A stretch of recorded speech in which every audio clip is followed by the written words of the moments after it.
Very good afternoon.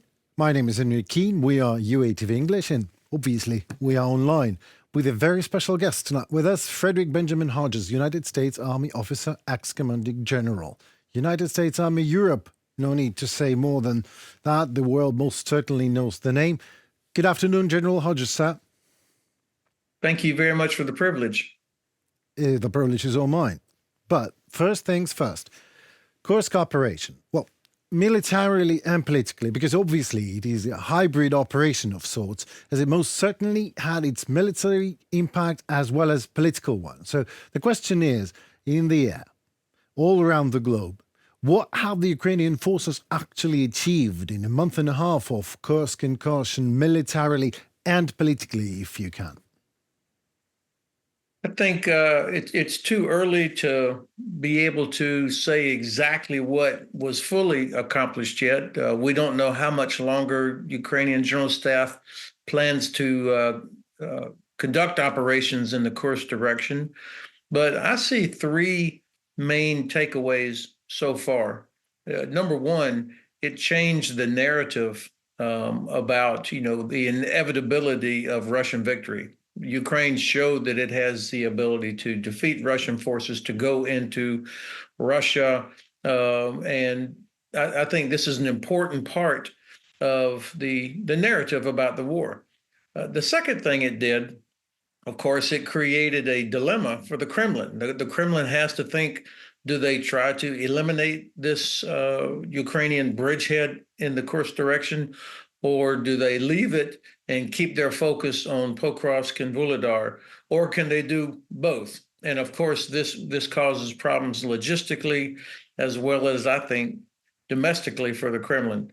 The third thing, and maybe this is the biggest takeaway for me, is that the Ukrainians have proven that what most people assumed would be a gigantic red line, actually going into Russia with forces, that somehow that would lead to escalation by the Russian Federation. And obviously, the Russians have no intention of using a nuclear weapon, and the Ukrainians have called their bluff, and we should stop deterring ourselves over this excessive fear that Russia might somehow escalate. It is not a victory yet, but maybe we have a plan, at least Zelensky's plan, victory plan. For now, only the military part of it. So I was recently talking to Ukrainian army men a lot about it. Some sounded quite pessimistic about the general viability of that plan. So how likely and to what extent do you think partner states are willing to join Ukraine in the implementation of such a plan? Well, I think, first of all, it's entirely normal for soldiers, particularly over time, to have a series of different emotions that come from fatigue, from losing friends, from seeing, not always feeling that everybody is with you. These are natural, and I don't discount them, but I think it's important for observers and analysts to keep in mind that a soldier's view of the world and an officer's view of the world are going to be based on what they see and feel. That may not always be accurate or useful from a strategic level about the direction of the war. So I just wanted to ask everybody to keep that in mind. Certainly my view when I was in Iraq and Afghanistan would not have necessarily aligned with the overall strategic objective at times. Now, the key for a successful implementation of President Zelensky's victory plan will be for the United States and Germany and some other countries, UK, of course, to support with the necessary means that Ukraine must have to actually defeat Russia and push Russia back to the 1991 borders. Unfortunately, I don't get that coming from either President Biden or the German Bundeskanzler Scholz, based on statements that they made at the UN General Assembly yesterday. Neither of them appears prepared to take the next step of allowing Ukraine to use long-range precision weapons inside Russia, which I think is a mistake, and we're going to be regretting this for a long time. Well, that was you were preemptive because I was actually going to ask this question about permission to strike deep into Russia's territory. Well, we could be talking for hours about how necessary it is and how fears of escalation, whatever that means, and any attempt to appease Putin are only leading to obvious. Putin gets more impudent. And that leads to new escalation and more killings in Ukraine, like the recent Glime bomb in Kharkiv.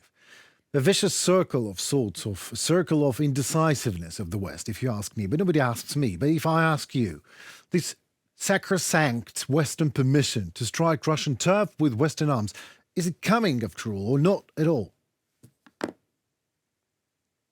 About 2 weeks ago, there was a feeling that it was going to happen. Right. And there were rumors and speculation, and then the president killed it. Made it very clear, no.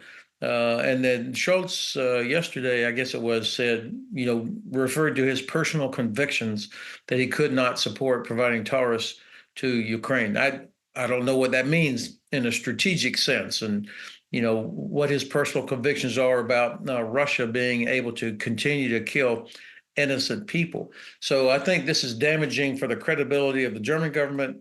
And it also damages the legacy of President Biden, who has done a lot to help keep 50 nations united to support Ukraine. But he stopped short of doing what's necessary to help Ukraine actually win. In fact, he can't even really say the words, "We want Ukraine to win, and we're going to do everything to help." He can't say that. So instead, it's always about, "We're with you for as long as it takes," which actually means nothing. So I think this is a failure on our part of the West, and your analysis is exactly right. This only prolongs the conflict, and it feeds into what Putin hopes, is that we will not support Ukraine to win, and so Putin is just going to wait us out. Vladimir Putin, the president of the United States. How do you like that? Because he's making the decisions, But Ukraine is anyway not sitting and not waiting for that permission, but they're coming and not to save us. We're working on new means and options to help ourselves, because Toropets and Tikhoretsk, Russian military depots, on fire. Also fired are those Russian generals in charge for the facility's safety. They are in jail, charged now in embezzlement. Usual Russian everyday routine, nothing new. But my point is, what if Ukraine shortly delivers a long-range blow to the enemy using its own Ukrainian weapon, like Palyanytsia, missile or something else? Surely Russia would say that this is American weapon. And I'm pretty sure that they will even be able to show us some pieces of missiles, debris from ATACMS or HIMARS to confirm that. So how would the West react to that then? Well, first of all, I think we should quit worrying about what the Russians think and what they might do.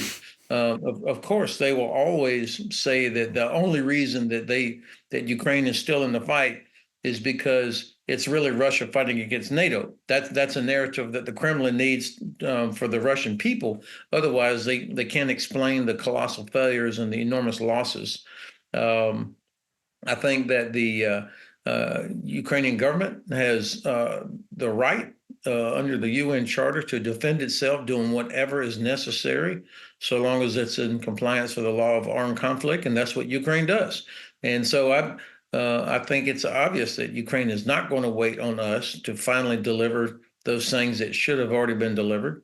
You're already making Russians pay a huge price, both in terms of those ammunition storage sites you've talked about, oil and gas infrastructure. And I anticipate that Ukraine will only get better and better and not wait on us. The United States, I hope, is eventually going to correct this terrible policy decision. I just don't see it happening as long as President Biden is still in office. So we may have to wait until after the election. Hopefully, we'll have a President Harris. I don't know what her policies will be specifically. I imagine she'll be at least what President Biden does, plus. I mean, she's been very clear about support for Ukraine. So I think that I would anticipate that she will be more forward-leaning, but it'll also be important who she has around her. I mean, the current team, Right. Particularly in national security and in defense, they're way too cautious. Well, count me in your hopes. Let's see what happens. But let's discuss recently successfully failed launch of nuclear Sarmat in Russia. Well, some say that the Kremlin is bluffing and it has no nukes, or they are at least half a century old by now and were not properly maintained and serviced. And new ones like Sarmat, 6 out of 7 launches were, talking in Kremlin terms, negatively successful. On the other hand, some say, and I can't disagree with that really, that even one nuke can do a lot of damage, so we should be considering by default that Putin has its nuclear arsenal ready and the West should act accordingly. Well, help me to understand, Mr. Hodges, accordingly how exactly? Is the West ready for Russian to like goes rogue in nuclear?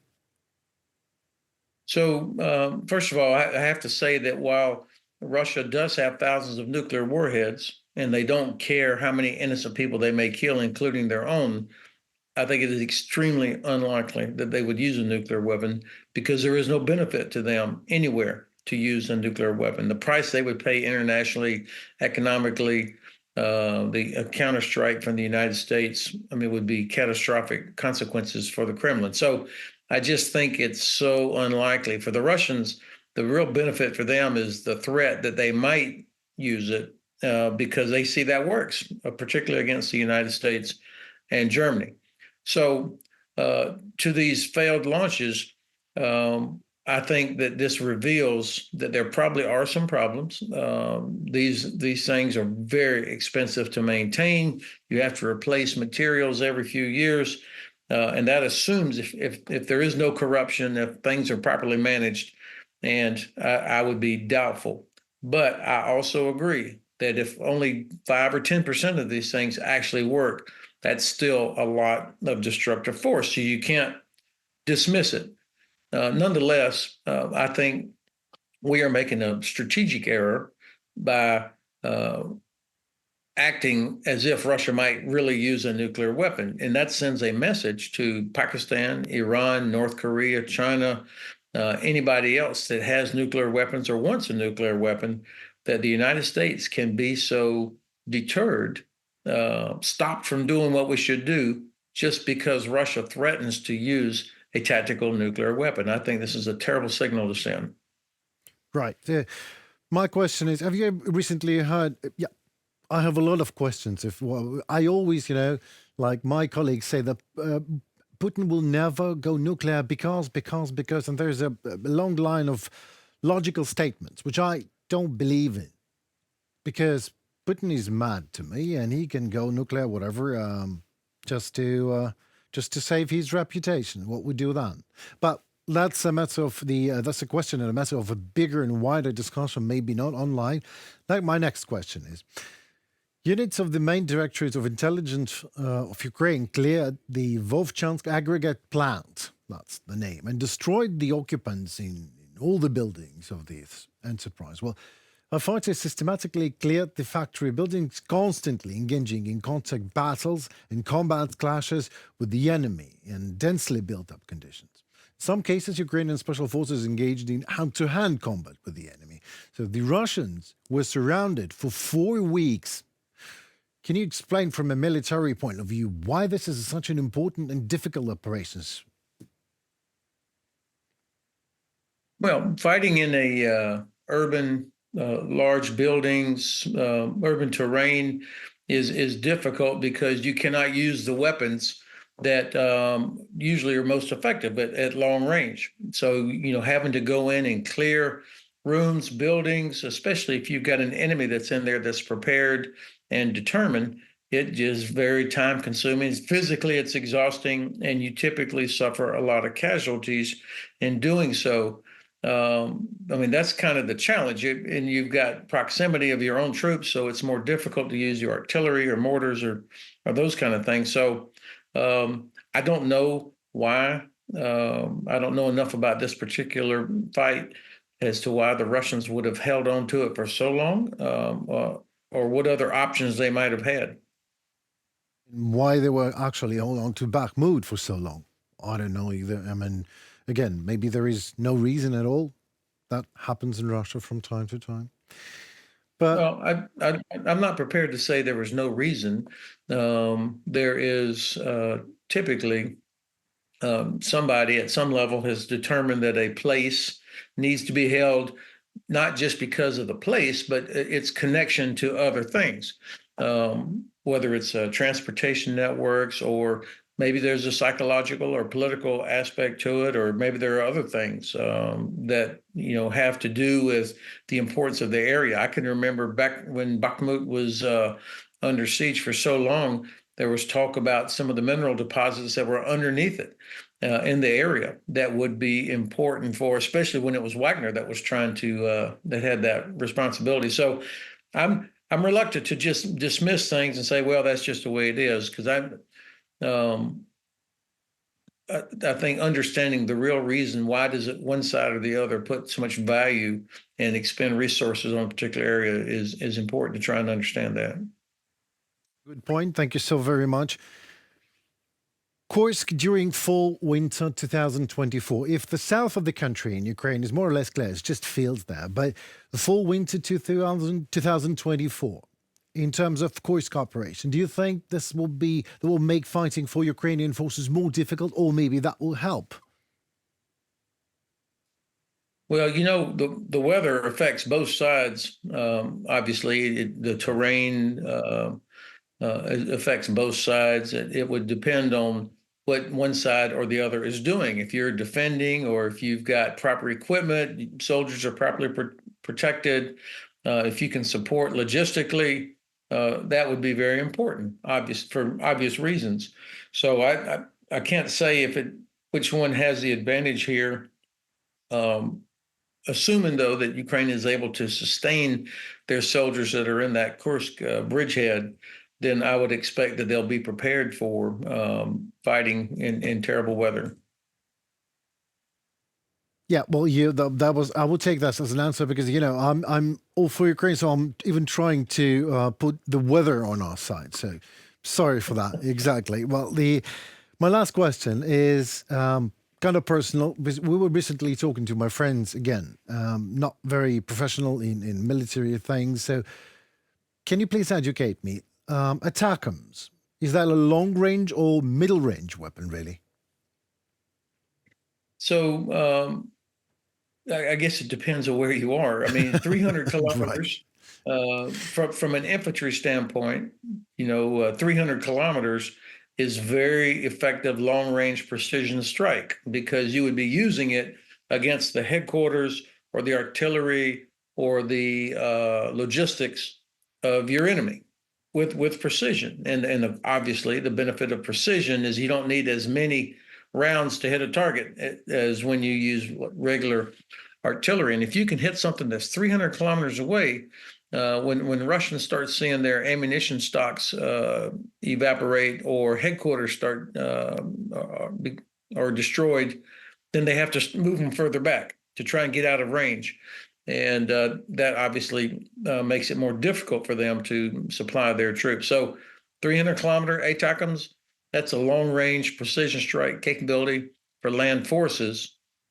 But obviously you could not use that to hit you couldn't reach targets up in the far northwest of Russia or other places to hit some of those airfields. But I think there are plenty of places that are within range of ATACMS that would be very useful for the Ukrainian side if they could destroy these things, including some temporary airfields. Amen to that. Let's strike from Kursk to 300 kilometers, 299, to keep President Biden safe, and see what happens then. Well, dear sir, thank you so very much, General Frederick Benjamin Hodges, United States Army officer, ex-commanding general, United States Army Europe. Thank you so very much for your time and expertise again. It was a lovely talking to you. Benjamin Hodges was at UATV English. Can you believe that? Thank you so very much, and stay tuned for more.